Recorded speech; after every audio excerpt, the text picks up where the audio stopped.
চাইলে যে ভগবানকে পাওয়া যায় না। এত বন্যা, এত দুর্ভিক্ষ, ভগবান আসে না। মানুষের চোখের জল, মানুষের তথাকথিতভাবে কান্না, ভগবানকে ডাকলে ভগবান আসে না। তাহলে চাইলে যে ভগবানকে পাওয়া যায় না, মানুষের দুঃখে যে ভগবান কাছে এসে দাঁড়ায় না, মানুষের কি দরকার সেই ভগবান? বিধিটা কি? আকাশে ভগবান কখনো আসেন না, নিরাকার নির্গুণ ভগবান কখনো আসেন না। কখন তাকে পাওয়া যায়? শ্রীকৃষ্ণের যতক লীলা, সর্বোত্তম নরলীলা, নরবপু তাহার স্বরূপ, গোপ বেশ বেনু করো, নব কিশোর নটবর, নরলীলায় হয় অনুরূপ। ঈশ্বর যখন মাটির পৃথিবীতে দয়া করে নেমে আসেন, তখন তার সান্নিধ্যে গিয়ে তার কাছে সারেন্ডার করার মধ্যে দিয়ে যখন আমরা প্রার্থনা করি, সেই প্রার্থনা তিনি শোনেন। তখন তিনি বোবা নন, তখন তিনি কালা নন। সেই জন্য যুগে যুগে ওই অবতার পুরুষোত্তম যুগে যুগে আসেন।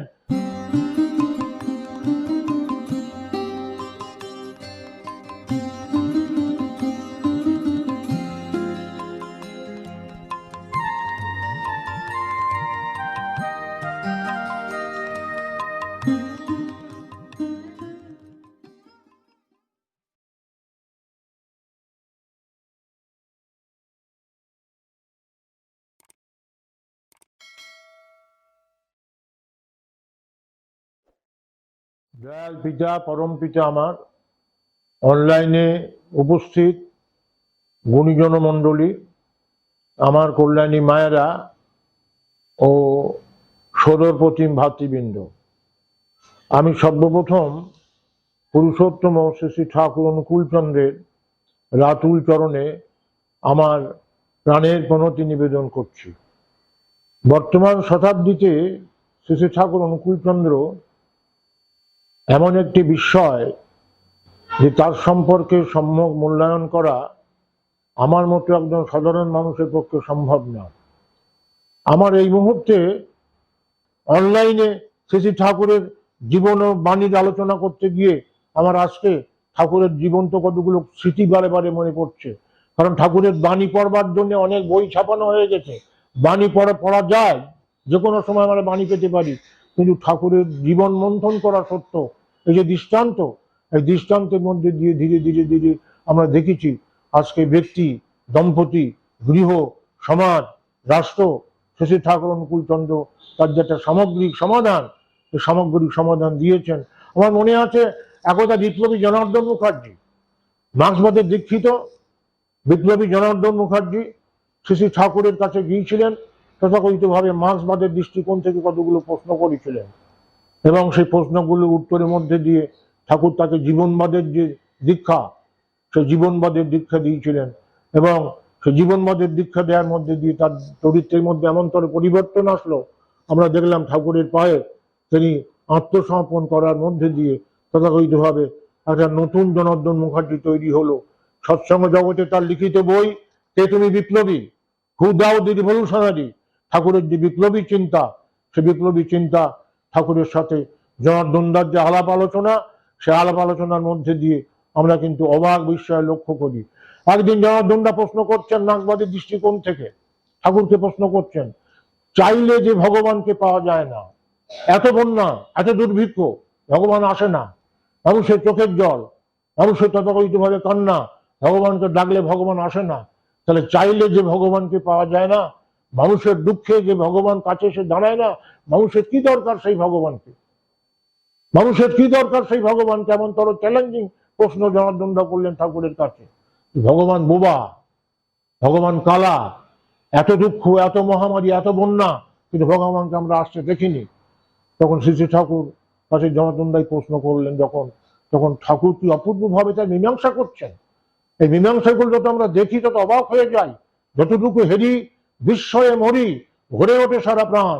এত ভালো তুমি, এত ভালোবাসো, এত তুমি মহিয়ান। আমরা কিন্তু শ্রী শ্রী ঠাকুরের দিব্য দর্শনের মধ্যে দিয়ে সে সমাধানগুলো আমরা কিন্তু খুঁজে পাই। জনার্দন দাকে যখন ঠাকুর এই প্রশ্ন করলেন, জনার্দন দার প্রশ্নের উত্তরে ঠাকুর কি অপূর্ব সমাধান দিলেন। ঠাকুর বললেন, জনার্দন, তুই কোনো দোকানে চা খেয়েছিস? তুই কোনো দোকানে চা খেয়েছিস? জনার্দন বললেন, হামেশাই খাই, হামেশাই দোকানে চা খাই। ঠাকুর বলছেন, ধর তুই কোনো দোকানে চা খাচ্ছিস, যখন খাচ্ছিস তুই খুব আরাম করে চা খাচ্ছিস, তুই জানিস না ওই চায়ের দোকানে কিছুক্ষণ আগে ওই কাপে একটা টিবি রোগগ্রস্ত রোগী চা খেয়ে গেছে, একটা টিবি রোগগ্রস্ত রোগী চা খেয়ে গেছে। তোর সদাচারের অভাবে, অসাবধানতার ফলে তুই চা খাচ্ছিস আর টিবি রোগের জীবাণু তোর শরীরে নিয়ে যাচ্ছিস। তুই জানিস না 20 বছর পরে টিবি তোর শরীরকে তথাকথিত ভাবে জরাজীর্ণ করে দিল, তোকে দুর্বল করে দিল। তখন তুই যদি বলিস আমি তো টিবি রোগ চাইনি, আমার কেন টিবি রোগ হলো? ঠাকুর বলছেন চাইলে হবে না, টিবি রোগ প্রতিশোধনের জন্য যা যা করা দরকার তুমি তা করোনি। যেখানে সেখানে তুমি বিধিকে ভঙ্গ করে যেখানে সেখানে তুমি খেয়ে বেরিয়েছ। হাইজেনিক ল, মিনিমাম যে হাইজেনিক ল সেটা তুমি মানোনি। তেমনি ঈশ্বরকে ডাকতে গেলে একটা বিধি আছে। সেই বিধিটা কি? আকাশে ভগবান কখনো আসেন না, নিরাকার নির্গুণ ভগবান কখনো আসেন না। কখন তাকে পাওয়া যায়?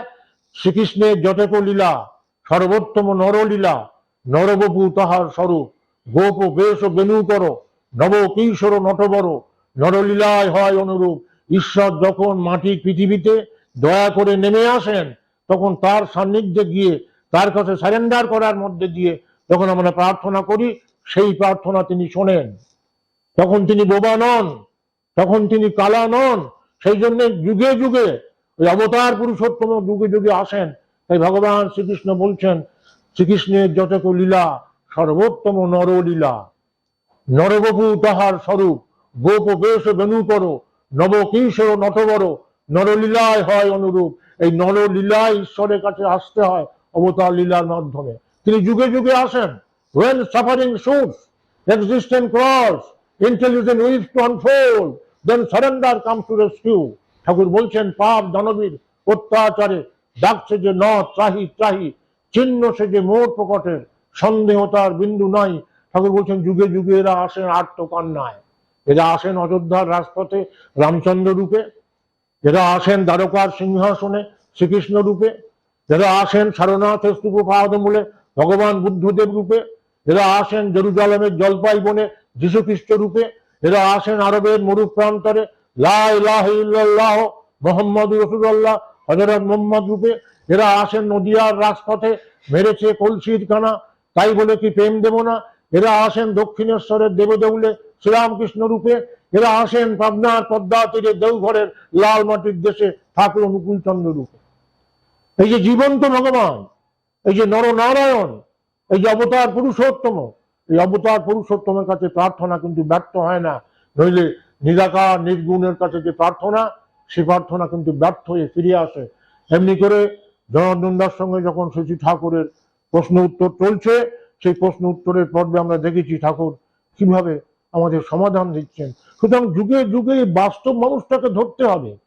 ধর্মের সব থেকে বড় রাস্তা যে আচার্য, সদ্গুরু, পুরুষোত্তম, এদের সান্নিধ্যে গিয়ে এদের কাছে বলতে হয় আমার মাথা নত করে দাও হে তোমার চরণ ধুলির তলে, সকল অহংকার হে আমার ডুবাও চোখের জলে। এমনি করে যখন আমরা সারেন্ডার করি, তখন আমাদের জীবনটা প্রাপ্তির আনন্দে কিন্তু ভরপুর হয়ে ওঠে। আমার মনে আছে শ্রী ঠাকুরের কনিষ্ঠ পুত্র পূজ্যপাদ কাজলদা, হিমায়তুর জীবনের একটা ঘটনা বলি। পূজ্যপাদ কাজলদা তার ঘরে একটা ক্যালেন্ডার ঝুলছে, নারায়ণের ক্যালেন্ডার, শঙ্খ চক্র গদা পদ্ম চারি হাত, সেই নারায়ণের ক্যালেন্ডার ঝুলছে। পূজ্যপাদ কাজলদা তার ধাইমাকে জিজ্ঞেস করছেন, কাইমা, কালিদাসী মা, আমরা বলতাম কাইমা, কাইমা এটা কার ফটো? নারায়ণের ফটো দেখিয়ে কাজলদা বলছেন এটা কার ফটো? সঙ্গে সঙ্গে কালিদাসী মা বলছেন এটা তোমার বাবার ফটো, এটা তোমার বাবার ফটো। তিনি নারায়ণ ঠাকুরকে এক করে বলছেন তোমার বাবার ফটো। সঙ্গে সঙ্গে পূজ্যপাদ কাজলদা ওই বয়সে, ওইটুকু বয়সে তিনি ভাবছেন বাবার তো দুটো হাত, বাবার তো চারটে হাত নেই, কিন্তু ক্যালেন্ডারে দেখছি শঙ্খ চক্র গদা পদ্ম। পূজ্যপাদ কাজলদা ধীরে ধীরে ধীরে ধীরে ঠাকুরের কাছে গিয়ে বলছেন বাবা তোমার নাকি চারটে হাত, বাবা আমাকে চারটে হাত দেখাও বাবা। কাইমা বলেছেন তোমার চারটে হাত। শেষে ঠাকুর অনুকূলচন্দ্রের ট্রিটমেন্ট শুনুন। ঠাকুর অনুকূলচন্দ্র কারো প্রশ্নকে কিন্তু দুম করে তাড়িয়ে দিয়ে, দুম করে তিরস্কার করে প্রশ্নটাকে কিন্তু তিনি নষ্ট করছেন না, সন্ধির সাথে কিভাবে পরিপূরণ করছেন। ঠাকুর বলছেন কাজলা বাবাই শোনা, আমার তো চারটে হাত আছেই, আমি তো চারটে হাত দেখাতেই পারি, কিন্তু তুমি কোহাতওয়ালা বাবা চাও? তোমার দু হাতওয়ালা বাবা তোমাকে জড়িয়ে ধরে কাদাই কাজল চন্দনা ভর দুনিয়ায় বন্দনা বলে আদর করবে, দেদোল দেদোল। এই 2 হাতওয়ালা বাবা চাও না 4 হাতওয়ালা বাবা চাও? কাজলদা ওইটুকু বয়সে ভাবছেন, বাবা যদি এখান থেকে আর একটা হাত হয়, এখান থেকে আর একটা হাত হয়, 4টে হাতে বাবা আমাকে কিভাবে জড়াবেন? বাবার কোলে বিশ্রাম নেওয়া আমার কাছে আরো আকর্ষণীয়, আমার কাছে আরো লোভনীয়, বাবার এই সোদা বুকতে তাতে বিশ্রাম করা। তাই কাজলদা যে প্রার্থনা করেছিলেন 4 হাতওয়ালা বাবা দেখবেন, তিনি প্রার্থনা পাল্টে বলছেন, বাবা আমার 4 হাতওয়ালা বাবার দরকার নেই, আমার 2 হাতওয়ালা বাবা থাকো, এই 2 হাতওয়ালা বাবা দিয়ে তুমি আমাকে আদর করো। ঠাকুর কি পারতেন না 4টে হাত দেখাতে? কিন্তু কিমভূত কিমাকার ধর্মের যে ব্যাখ্যা, সেই কিমভূত কিমাকার ধর্মের ব্যাখ্যা শ্রী ঠাকুর পছন্দ করেন না।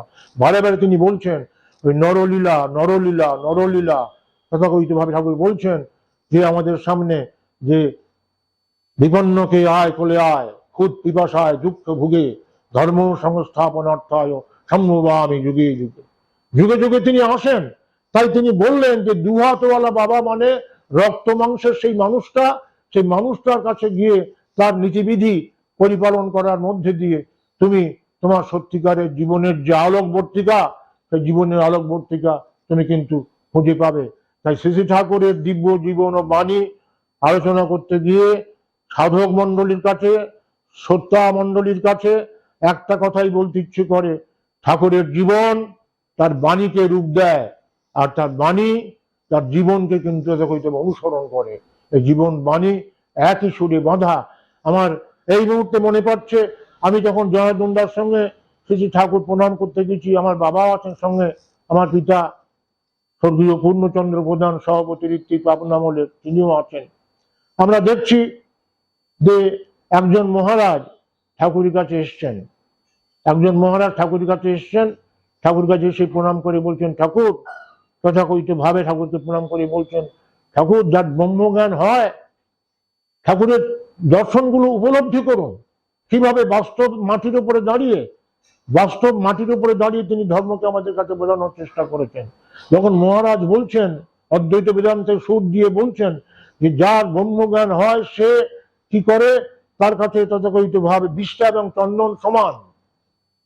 যার ব্রহ্মজ্ঞান হয় তার কাছে বিষ্ঠা এবং চন্দন সমান, বারে বারে বলছেন ঠাকুরের কাছে। ঠাকুর তামাক খাচ্ছিলেন, হঠাৎ ঠাকুর বলছেন, দাদা বিষ্ঠা চন্দন তথাকথিত ভাবে সমান বলছেন, বিষ্ঠা চন্দন সমান, তাই বলে বিষ্ঠাটা কিন্তু গায়ে মাখে না, তাই বলে বিষ্ঠাটা গায়ে মাখে না, ব্যবহার কিন্তু তফাৎ। এই যে ব্যবহারের তফাৎ, ঠাকুর অবাক করে তাকে বুঝিয়ে বললেন যে বিষ্ঠা বিষ্ঠার বৈশিষ্ট্যে বিষ্ঠা, চন্দন চন্দনের বৈশিষ্ট্যে বিষ্ঠা। বিষ্ঠার একরকম কাজ, চন্দনের আর এক রকম কাজ। ঠাকুর অনুকূল চন্দ্র ওই যাহা যাহা নেত্র ঝরে তাহা তাহা কৃষ্ণ স্থুরে, এই ব্রহ্মজ্ঞান বোঝাতে গিয়ে বৈশিষ্ট্য জ্ঞান, এই যে বৈশিষ্ট্য জ্ঞান, সেটাও কিন্তু ঠাকুর আমাদের সামনে সেই মহারাজের সঙ্গে আলোচনা প্রসঙ্গে তিনি কিন্তু বুঝিয়ে বললেন। সুতরাং ঠাকুরকে বুঝতে গেলে আমাদের সামনে এই যে অদ্বৈতবাদ, বিশিষ্ট অদ্বৈতবাদ, ঠাকুর প্রত্যেকে সমন্বয় করেছেন, কর্মের সঙ্গে ধর্মের, জ্ঞানের সঙ্গে ভক্তির, অদ্বৈতবাদের সঙ্গে দ্বৈতবাদের সমন্বয়। এই সমন্বয়ের মধ্যে দিয়ে শ্রী ঠাকুর অনুকূল চন্দ্র আজকে সমন্বয়বাদী যে মহাপুরুষ, সেই সমন্বয়বাদী পুরুষোত্তম হিসেবে আমাদের কাছে কিন্তু পরিচিত হয়েছেন। আমরা দেখেছি তখন সেই মহারাজ ঠাকুরের এই বৈপ্লবিক উত্তর শুনে পরবর্তীকালে বলছেন, ঠাকুর আপনি নিবৃত্তি বা মার্গী না প্রবৃত্তি মার্গী? প্রশ্ন করছেন, আপনি নিবৃত্তি মার্গী না প্রবৃত্তি মার্গী? তখন ঠাকুর বলছেন, নিবৃত্তি মার্গী মানে, না নিবৃত্তি মার্গী মানে ত্যাগ, আর প্রবৃত্তি মার্গী মানে ভোগ। আপনি ত্যাগের কথা বিশ্বাস করেন না ভোগের কথা বিশ্বাস করেন? ঠাকুরকে জিজ্ঞেস করতেন। তখন ঠাকুর বলছেন, আমি নিবৃত্তি মার্গীও না, আমি প্রবৃত্তি মার্গীও না, আমি ইষ্টমার্গী। আমি ইষ্টমার্গী। ইষ্টের জন্য আমি প্রয়োজনে ত্যাগও করতে পারি, আবার ইষ্টের জন্য প্রয়োজনে আমি ভোগও করতে পারি। এই যে ত্যাগ ভোগ বড় কথা না, বড় কথা কার জন্য করছি। ইষ্টের জন্য যদি ঠাকুর বলেন তথাকথিত ভাবে তুই না খেয়ে তথাকথিত ভাবে আমার কাজগুলো করে যা, কাজ করতে হবে, সেখানে ত্যাগ আমার আদর্শ। আবার ইষ্টের জন্য যদি তিনি বলেন যে এই রসগোল্লাটা খা, সেটাও খেতে হবে, সেখানে ভোগ আমার আদর্শ না, আমার আদর্শ ইষ্ট আদেশ, ইষ্ট নির্দেশ। তাই ঠাকুর বলছেন তথাকথিত ভাবে, ত্যাগের জন্য ত্যাগ যে করে, ত্যাগে যে তার রোগ। আর ইষ্টের জন্য ত্যাগ যে করে ত্যাগই যে তার যোগ। তেমনি করে মহারাজ অবাক, প্রথম প্রশ্নের অপূর্ব উত্তর পাচ্ছেন, দ্বিতীয় প্রশ্নের অপূর্ব উত্তর পাচ্ছেন তথাকথিত ভাবে। তখন মহারাজ বলছেন, শ্রী ঠাকুরকে তথাকথিত ভাবে বলছেন যে ঠাকুর, আমি রাতে মরার উপরে শ্মশানে গিয়ে আমি অগ্নি পুজো করতাম, অগ্নি উপাসনা করতাম। আমি দীর্ঘকাল উপাসনা করেছি, কোনো পাপ আমার জীবনে কোনো প্রাপ্তি ঘটেনি ঠাকুর। আমি অগ্নি উপাসক, আমি অগ্নি উপাসক। আমি বীরভূমে শ্মশানে রাতের পর রাত মরার উপরে ধ্যান করেছি, কিন্তু আমি দেখেছি আমার জীবনের কোনো ব্যর্থতা। আমার বয়স বৃদ্ধ, আমি আপনার কাছে এসেছি সমাধান নিতে। ঠাকুর অনুকূলচন্দ্র সমাধান দিচ্ছেন। ঠাকুর অনুকূলচন্দ্র বলছেন যে দাদা, আপনি কি পুজো করতেন? অগ্নি পুজো। সঙ্গে সঙ্গে কেষ্টদাকে বলছেন অগ্নি কথাটার মানে কি? শ্রী ঠাকুর অনুকূলচন্দ্রের কাছে বহু ডিকশনারি থাকতো, প্রত্যেকটা শব্দের ধাতু প্রত্যয়, প্রকৃতিগত প্রত্যয় নিয়ে তিনি শব্দের যে অর্থ, শব্দের নতুন অর্থ আমাদের কাছে কিন্তু বুঝিয়ে দিয়ে জীবনের সঙ্গে যুক্ত করে দিতেন। এই জন্য তার জীবনবাদী ব্যাখ্যা। তখন বলছেন অগ্নি কথার মানে কি? অগ্নি কথার এসছে অগ ধাতু থেকে। অগ ধাতু মানে ঊর্ধ্ব গতিশীল। অগ্নি জ্বাললেই দেখবেন, যখনই আগুনটা জ্বালাবেন দেখবেন সঙ্গে সঙ্গে যে উপরের দিকে এগিয়ে যায়। আমরা সৎসঙ্গে প্রার্থনায় অগ্নিকে প্রণাম করি, ঊর্ধ্ব গতিশীল, অস্থির প্রগতিপন্ন, যদি পাই তো বৃদ্ধি পরম, কৃষ্ণ কিঙ্গল বিরূপাক্ষ বিশ্বপতি হে পুরুষ, আমি তোমাকে নমস্কার করি। এই যে অগ্নি, অগ্নি জ্বালালেই দেখবেন ধীরে যা গতি আছে, এবং গতিটা কোন দিকে? নিম্নমুখী না, গতিটা ঊর্ধ্বমুখী গতি। এই হচ্ছে অগ্নির স্বরূপ লক্ষণ, এই হচ্ছে অগ্নির স্বরূপ লক্ষণ। তখন ঠাকুর বলছেন দাদা, এই যদি অগ্নির স্বরূপ লক্ষণ হয়, তাহলে আমি রাতের অন্ধকারে কি অগ্নি পুজো করতেন? আপনি কোনো জীবন্ত মানুষ যার ঊর্ধ্ব গতিশীলতা আছে, সেই জীবন্ত মানুষের সান্নিধ্যে অগ্নি পুজো করতেন না একটা মরা মানুষ? একটা মরা মানুষের উপরে পুজো করতেন, সেটা অগ্নি পুজো হয় না। তখন দাদা ভেউ ভেউ করে কাঁদছেন, ঠাকুর আমি তো এইভাবে এত সহজ, ধর্ম যে এত সহজ, ধর্ম যত জীবনমুখী, এটা আমরা কখনো বুঝতে পারিনি। শ্রী ঠাকুর অনুকূলচন্দ্র এমনি করে আমাদের জীবনের প্রত্যেকটি সমস্যার যে সমাধান তিনি দিয়ে গেছেন, রাতের পর রাত বললেও তা কিন্তু আমরা শেষ করতে পারবো না। দয়াল ঠাকুরের চরণে প্রণাম জানিয়ে, আপনাদের সবাইকে শ্রদ্ধা শুভেচ্ছা জানিয়ে আমার বক্তব্যের এখানে এটি টানলাম। বন্দে পুরুষোত্তম।